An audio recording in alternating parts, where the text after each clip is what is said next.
और पुण्यात्माओं, एक बात याद रखना, अब ये भक्ति युग शुरू हो गया सन 1997 से।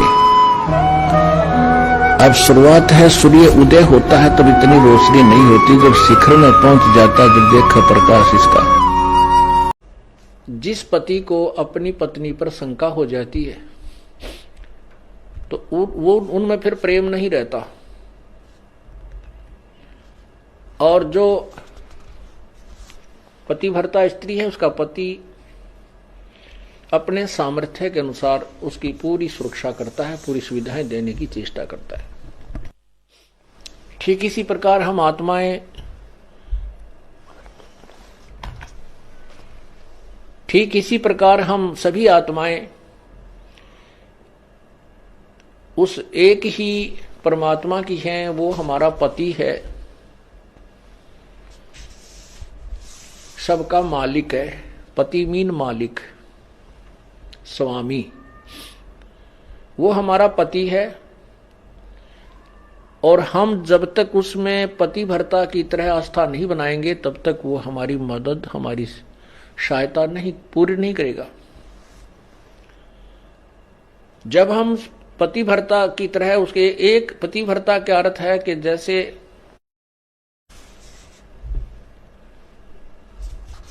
अपने पति के अतिरिक्त किसी भी परपुरुष में आस्था ना हो, चाहे कोई कितना ही खूबसूरत हो, कितना ही धनी हो,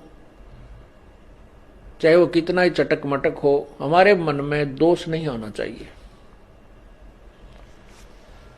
और एक अपने पति पर हमने श्रद्धा रखनी चाहिए, उसमें आस्था रखनी चाहिए, तो हम पतिव्रता। पतिव्रता का अर्थ ये भी नहीं होता कि पति के अतिरिक्त सबका अनादर करे, किसी का अनादर नहीं करना। जैसे जेठ जेठानी घर में होते हैं, जेठ है, जेठानी है, देवर देवरानी है, ननंद है छोटी बड़ी, सास ससुर हैं, इन सबको यथोचित सत्कार देना पतिव्रता का प्रथम कर्तव्य है।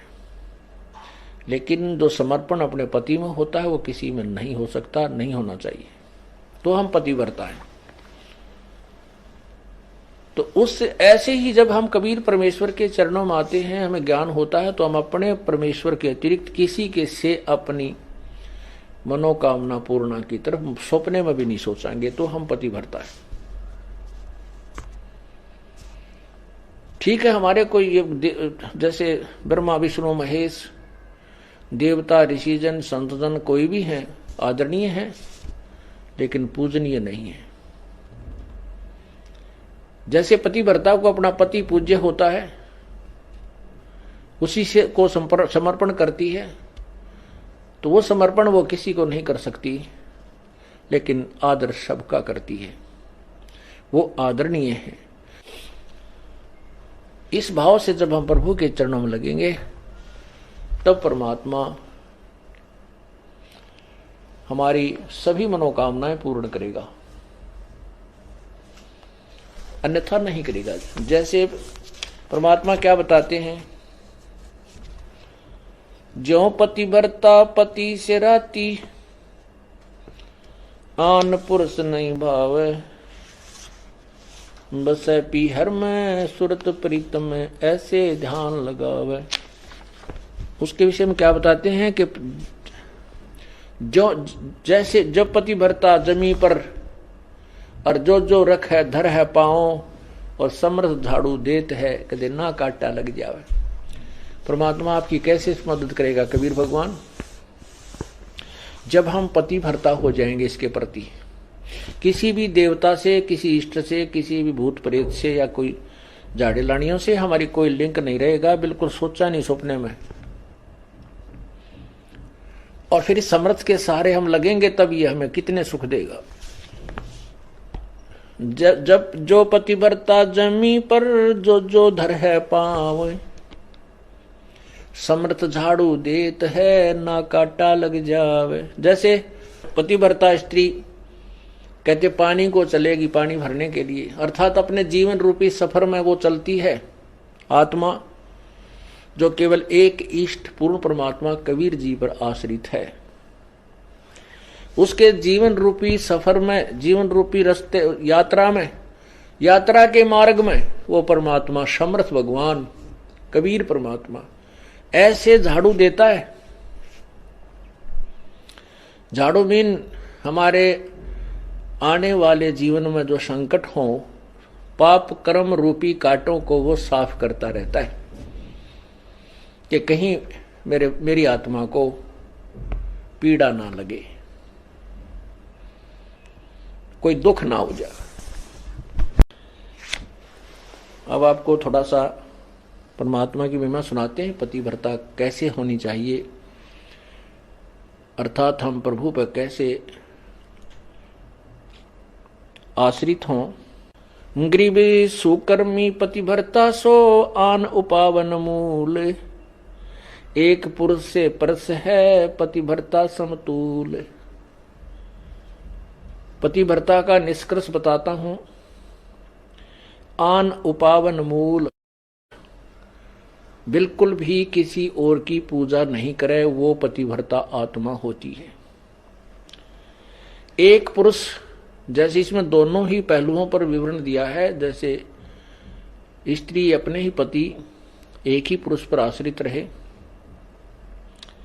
ऐसे ही आत्मा एक पुरुष यानी एक परमात्मा पर आश्रित रहे, कबीर भगवान पर। पतिव्रत सुकर्मी सो जानिए, एक पुरुष से रात, निर्दाव निर्भयता ना दूजे से बात। अपने मनोरथ पूर्णा के लिए वो किसी अन्य पुरुष से बात, किसी अन्य भगवान की इच्छा नहीं करती, वो पतिव्रता होती है। ग्रीवे सवाल सुखन किसकू कहे, पतिव्रता सो नार, हुक्म अदूल न मेट ही सो पतिव्रता पार। देखो कितनी गहराई से बता रहे हैं, केवल यही एक लक्षण नहीं है पतिव्रता का। क्या बताते हैं कि पतिव्रता तो हो गई, अच्छी बात है, लेकिन पति कहता है वहां नहीं जाना और वो वहां अवश्य जाती है। पति कहता है ये काम नहीं करना और उसको करती है, तो वो भी पूर्ण पतिव्रता नहीं है। इसमें यही समझाना चाहे, जैसे हम संत आपको आदेश देता है गुरुदेव के बेटा चोरी नहीं करना, बीड़ी नहीं पीना, मांस नहीं खाना, सिनेमा नहीं देखना, ब्याज नहीं लेना, और आप वैसे तो कबीर परमात्मा के अतिरिक्त किसी को नहीं मान रहे हो और ये मर्यादा पालन कर नहीं रहे, तो भी आप पार नहीं हो। क्या बताते हैं, सवाल सुखन किसको कहे, पतिव्रता सो नार, हुक्म अदूल न मेट ही सो पतिव्रता पार। आदेश की उल्लंघना नहीं करती है वो पतिव्रता ही पार होगी, वही आत्मा पार होगी। गुरु वचन निश्चय कर मन, पूरे गुरु की सेवा ठान,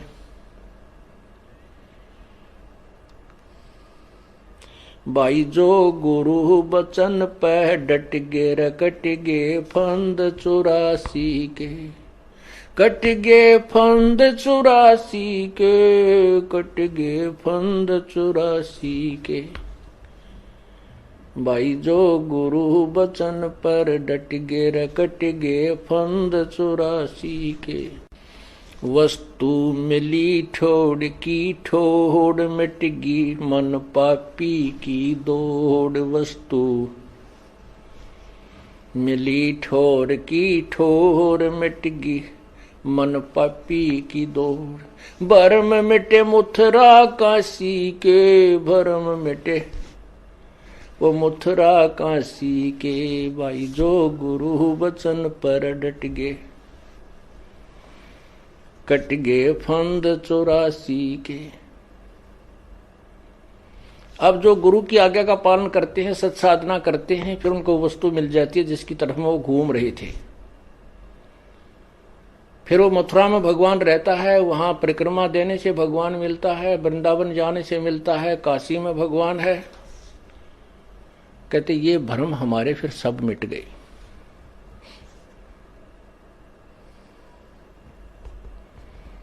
उसी के ऊपर यहां कहा है, घर आंगन एक सारे है, वचन उल्लंघना होई। घर आंगन इकसार समझे। पति भरता अपने घर में रहे चाहे बाहर रहे, उसके आव भाव, उसका चलना बैठना उठना बोलना ऐसा ही रहे जैसे वो घर में रहती है। बाहर भी एक जैसा ही व्यवहार करे और वचन उल्लंघन ना करे। घर आंगन एक सारे है, वचन उल्लंघन ना होई। आन खसम से ओ लेने, पतिव्रता है सोई। आन खसम यानी और अन्य पति नहीं बनावे, उससे ओलना माने आड रखे। पतिव्रता है सोई। आन खसम से हंसत है वो चंडी चोर चुड़ैल। जिनसे क्या घर बासे है, घर में बसे घुड़ैल। अब क्या बताते हैं परमात्मा के जैसे कोई पतिव्रता स्त्री दूसरे पुरुष के साथ मजाक करती रहती है,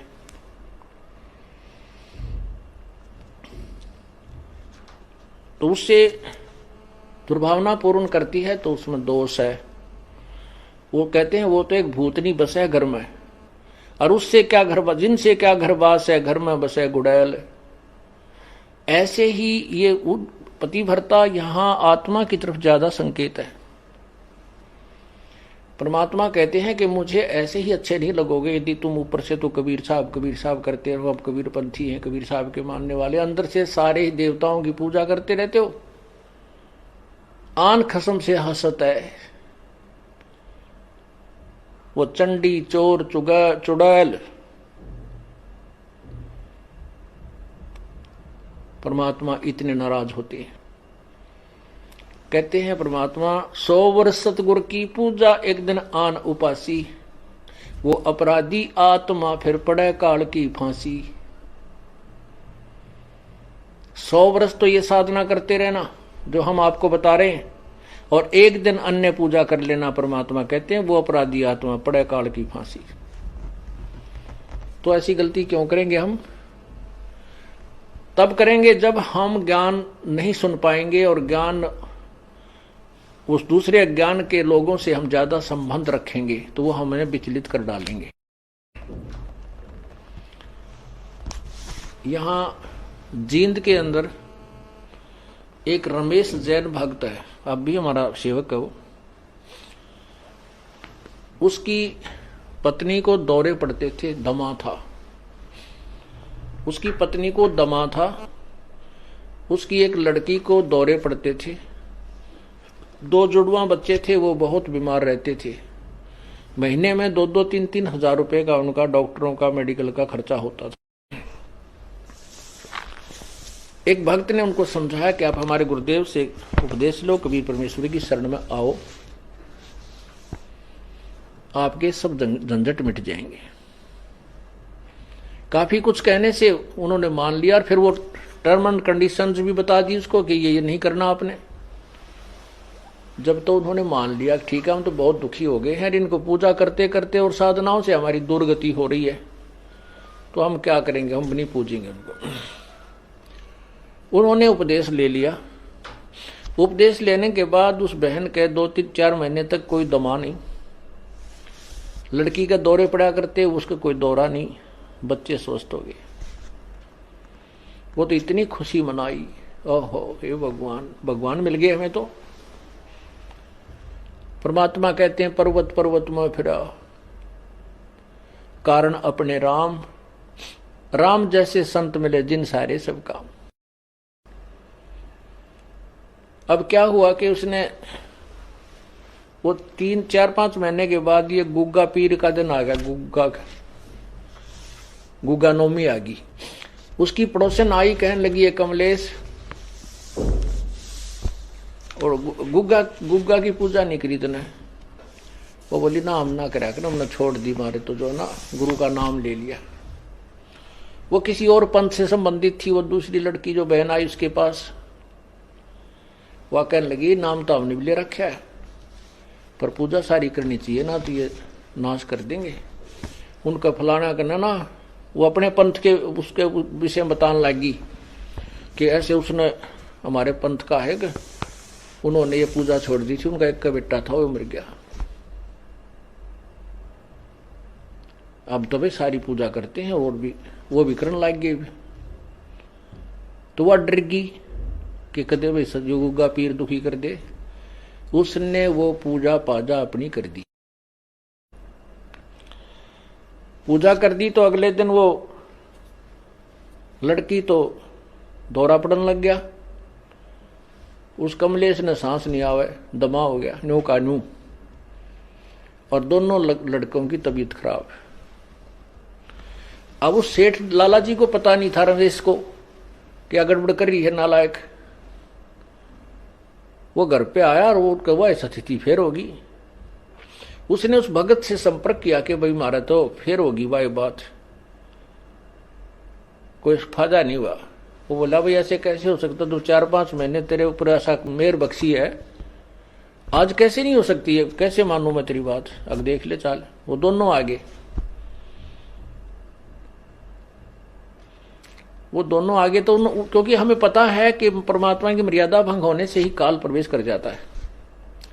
या तो सीता के चारों तरफ जो लक्ष्मण ने रेखा खींची थी ना, ये लक्ष्मण रेखा समझ लेना मर्यादा भगवान की, और इसको तोड़ते ही या दुर्गति शुरू हो जाएगी, तो सीता की हुई थी। अब वो राम कोई बौड़ा नहीं था जो लक्ष्मण ने ये कहा तू या तो आइए मत, भूल कर भी रावत इसको चारों तरफ ये मंत्र पढ़ कर या रेखा खींच देना। अब सीता अपने आप में सियाणी बन गई। जब रावण आया एक साधु का भेष बनाकर भिक्षा मांगने लगा, तो सीता ने कहा कि आ जाओ महात्मा जी, ले जाओ भिक्षा ले जाओ। अब जो ही वो निकट आया उस रेखा के, तो उसमें लपट निकली, रावण 10 कदम दूर खड़ा हो गया। तो उसने कहा कि माई भिक्षा देनी है तो बाहर आकर दो, नहीं तो हम नाराज हो जाएंगे, ये कर देंगे।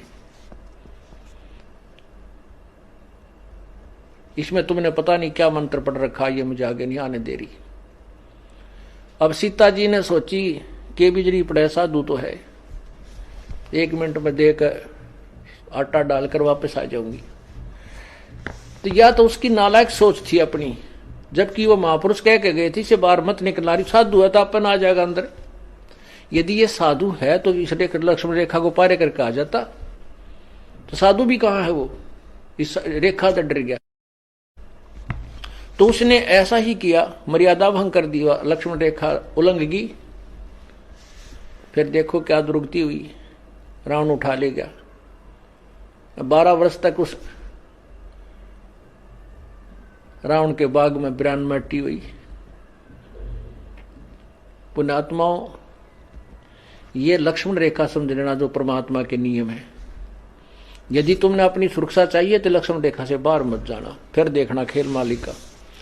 तो उसने क्या हुआ कि वो कहने लगा भाई तुमने कोई और पूजा की है। रमेश बोला ना बिल्कुल नहीं, कति नहीं कर दिया, हम तो छोड़ दी सारी उस दिन तक। अब उसका गले उतरा नहीं उस भगत के कि तो हो ही नहीं सकता, जब तक हम मर्यादा नहीं तोड़ेंगे तो यह हानि नहीं हो सकती, यह हमारे भगवान का नियम है। तो वह लड़की उस रमेश ने पूछा उस कमलेश से, क्यों वो घर में रहती है, कितने कोई और पूजा की? वो बोली ना, मैं क्यों करूं थी। वह नो डरती ना बतावा कर तरही थी कि भी गड़ेगा, सोमा होगा, गुस्सा होगा। तो भक्त यूं कह रहा था जी मैं वैसे ही घूमतू, ऐसे ऐसे बाहर न निकल गया, परमात्मा ने भेज दिया। तीसरा दिन था वो, जैसे आज गुग्गा नवमी थी, 10वीं उनकी ब्रह्मटी होगी, एकादशी को वो वहां गया।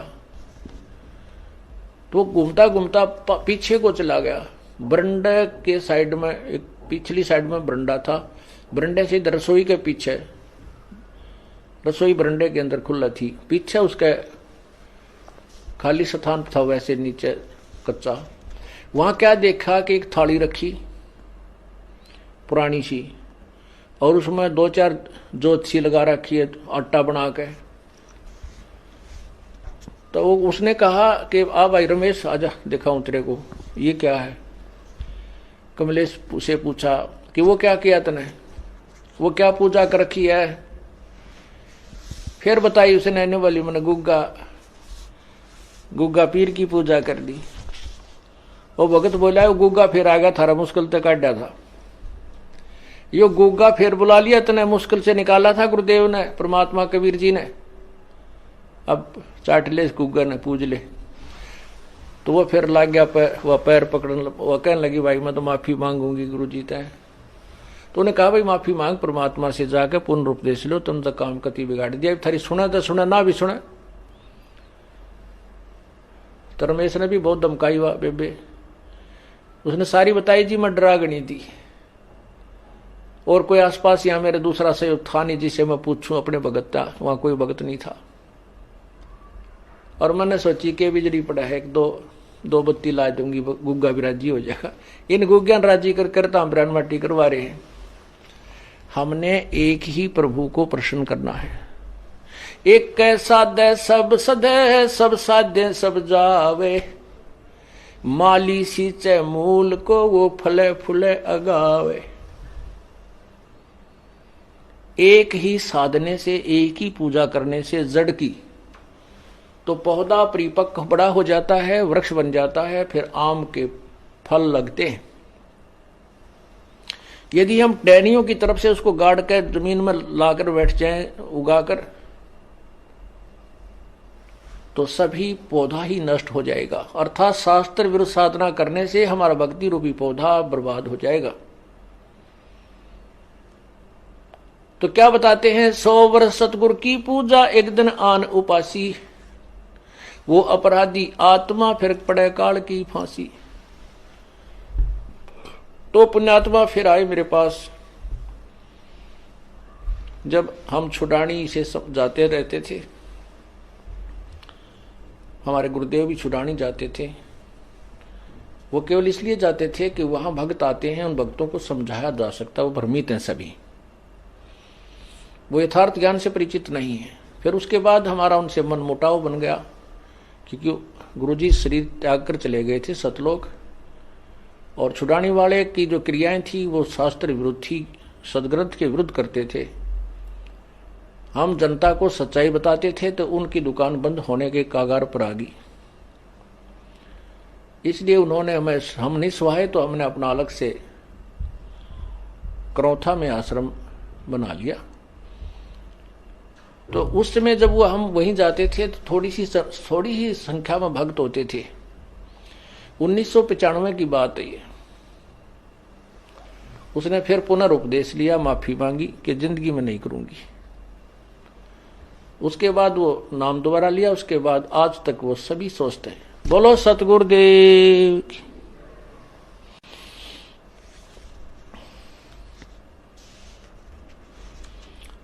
तो ऐसे हमें पतिव्रता होना है अपने कबीर परमात्मा के प्रति। गीता जी अध्याय नंबर 13 के श्लोक नंबर 10,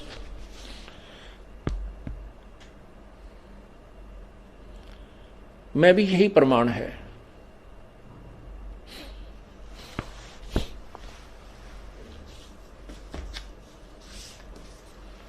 उसमें लिखा है कि अव्यभिचारिणी जो भक्ति करते हैं, गीता जी अध्याय नंबर 13 का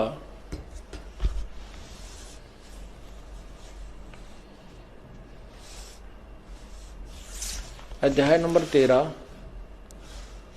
और ये मंत्र नंबर 10, श्लोक नंबर 10, अव्यभिचारिणी भक्ति, भक्ति अव्यभिचारिणी।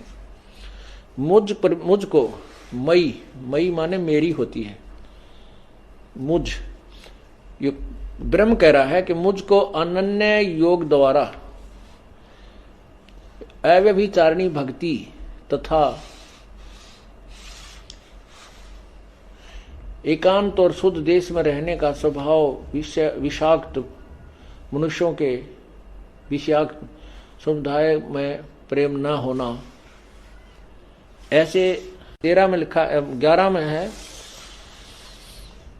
मेरी भक्ति करे तो भी अव्यभिचारिणी करनी है। व्यभिचारिणी होती है जो एक व्यभिचारिणी लड़की उसको कहते हैं जो अपने पति के अतिरिक्त अन्य पुरुषों से संपर्क करती है, जिसको वैश्या की दर्जा दिया जाता है।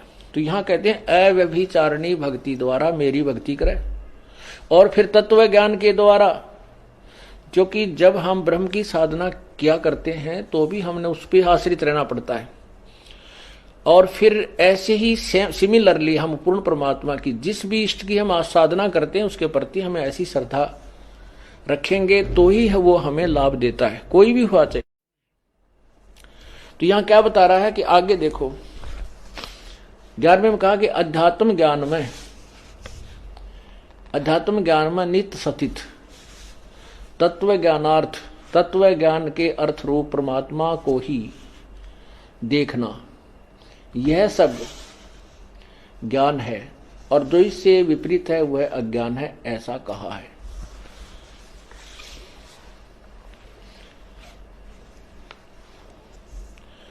किसका क्या अर्थ है वैसे तो कि मेरी या किसी अन्य जिस भी भगवान की तुम साधना करते हो उसको अनन्य, ये अध्यात्म ज्ञान में और तत्व ज्ञान के आधार पर ये प्रमाण है कि उसी पर पूर्ण आश्रित आपने रहना चाहिए।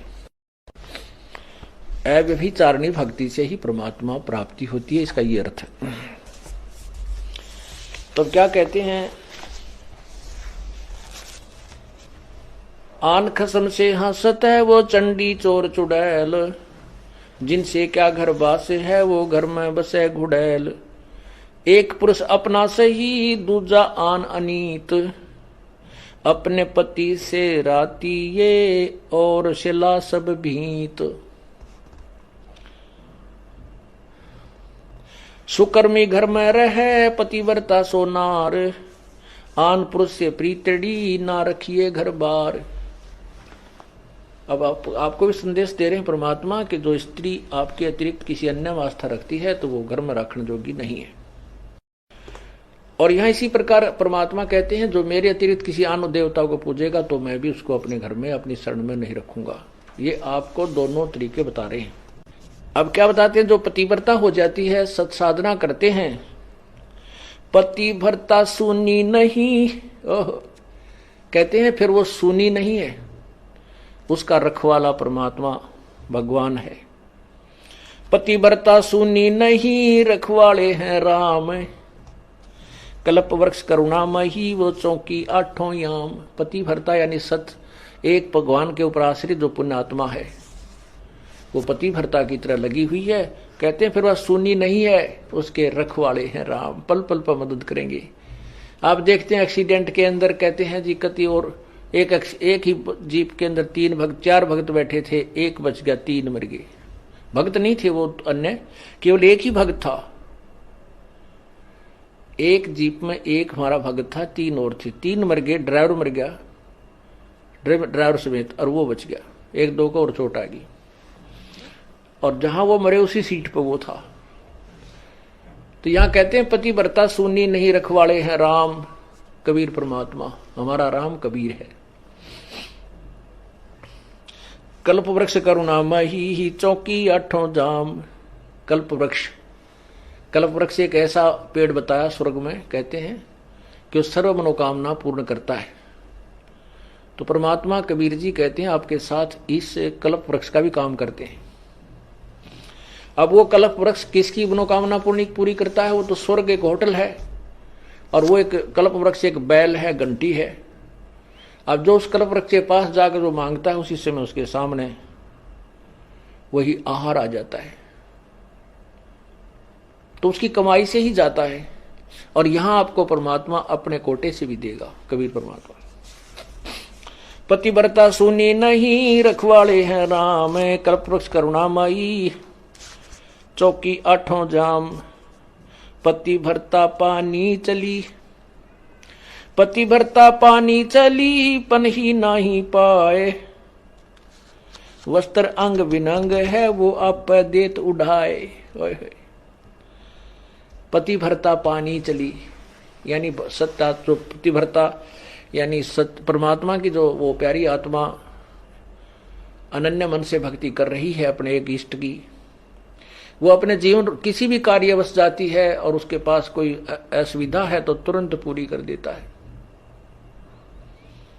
ऐसे बहुत से भक्त बहन भाइया बेटियां हमें मिलती हैं। भक्त कहते हैं जी हमारे यहाँ आश्रम में आने के लिए किराया नहीं था, और 3 दिन से यही जुगाड़ था कि 200 से 400 रुपये हो जाए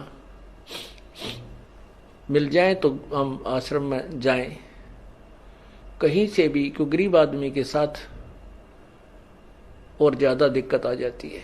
कई बार ऐसी स्थिति परमात्मा पैदा भी कर देता है उसका विश्वास दृढ़ करने के लिए। फिर कहने लगी हमने तो भगवान पे छोड़ दिए, परमात्मा आप बुलाओगे तो जरूर आना चाहते हैं। आत्मा रो के कह रही थी,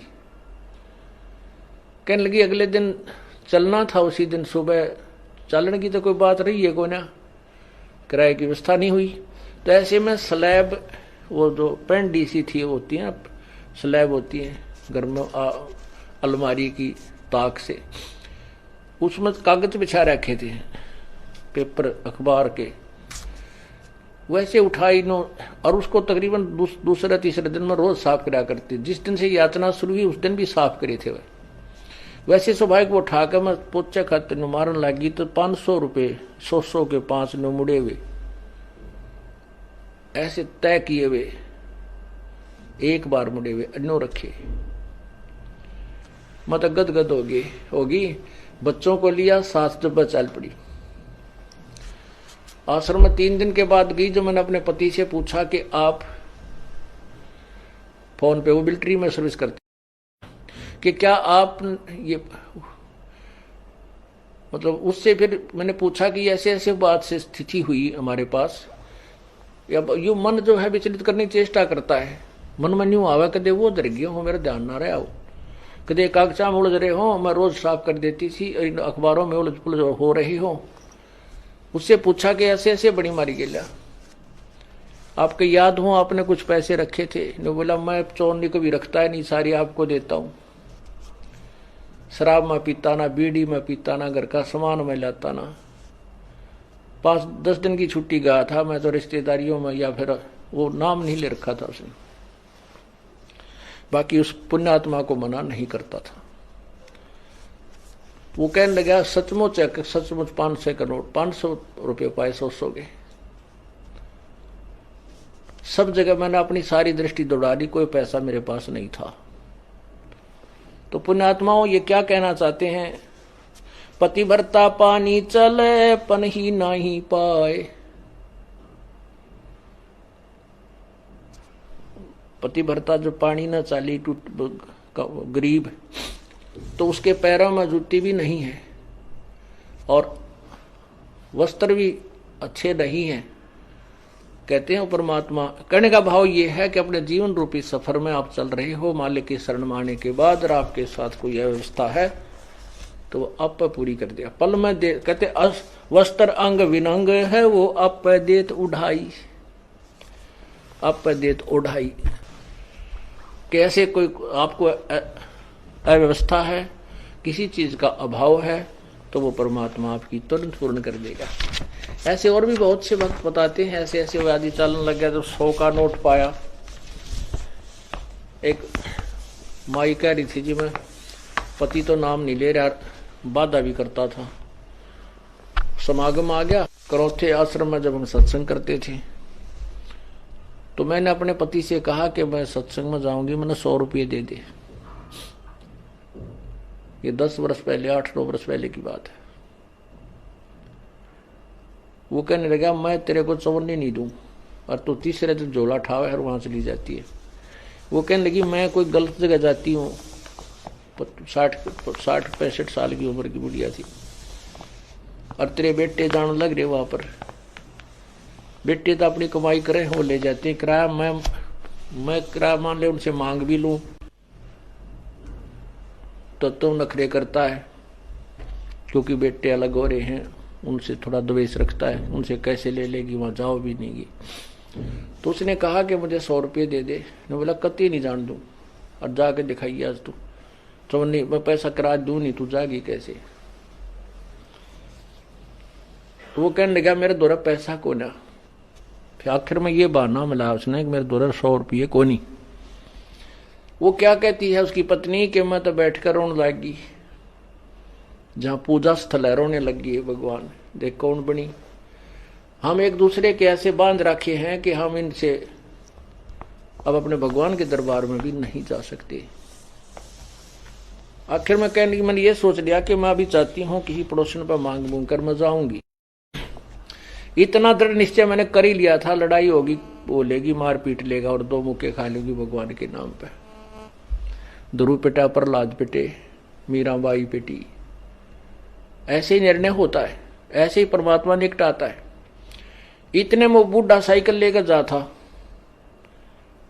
गांव से निकला, सड़क थी अच्छी, तो दिल्ली के, ये पंजाब खोड़ की बात है, और वहां वो गया होगा सड़क के ऊपर आधा किलोमीटर, एक 100 का नोट ऐसे हवा में उड़ा, अगले साइकिल के अगले पहियों की ताड़ियां में आके चिपक गया, और उसने रोका तुरंत साइकिल। 100 का नोट ताजा, उसकी तो घीघी बंद की, घबरा गया, उल्टा आया, आकर ने बोला ले भगवान, तेरे भगवान ने भेज दिया, तेरा 100 का नोट ले जा। तो और उसका जो है ना पसीने आ रहे, उसके बाद उसने मुझे मना नहीं किया। तो यहां परमात्मा कहते हैं पति भरता पग जमी पर जो जो धर है पाव, समर्थ झाड़ू देत है ना काटा लग जावे। पति भरता भूखी रहे, यानी पति भरता को, यानी सच्ची उस अनन्य मन से पूजा कर रही भक्त आत्मा को कोई अभाव होता है, किसी चीज की आवश्यकता होती है और वो वास्तव में उसकी आवश्यकता है, तो कहते हैं पति भरता भूखी रहे वहां समर्थ घर सोच। ऐसे पति की स्त्री के, ऐसे पति की स्त्री के काल कर्म हो मोक्ष मोच। कहते हैं जैसी भक्त आत्मा जब दुखी होती है तो भगवान के दरबार में भी चिंता बन जाती है, और ऐसे पति की स्त्री के काल कर्म हो मोक्ष, जो ऐसे दृढ़ता के साथ, समर्पण के साथ, पूरे विश्वास के साथ भगवान पर लगती है, उसके नाम पर, कहते हैं उन्हीं का मोक्ष होता है, उन्हीं के पाप कर्म नष्ट होते हैं। कहते हैं नुक्ते ऊपर रित जगा रे कोट कर्म जल जा तुम्हारे। ये नुक्ते होते हैं जो हम लोग लाज और किसी परमात्मा के नाम पर ना किसी पति से, ना पत्नी से, ना पुत्र से कोई दबाव नहीं मानते अपने आत्म कल्याण के लिए, तो परमात्मा प्रसन्न होता है।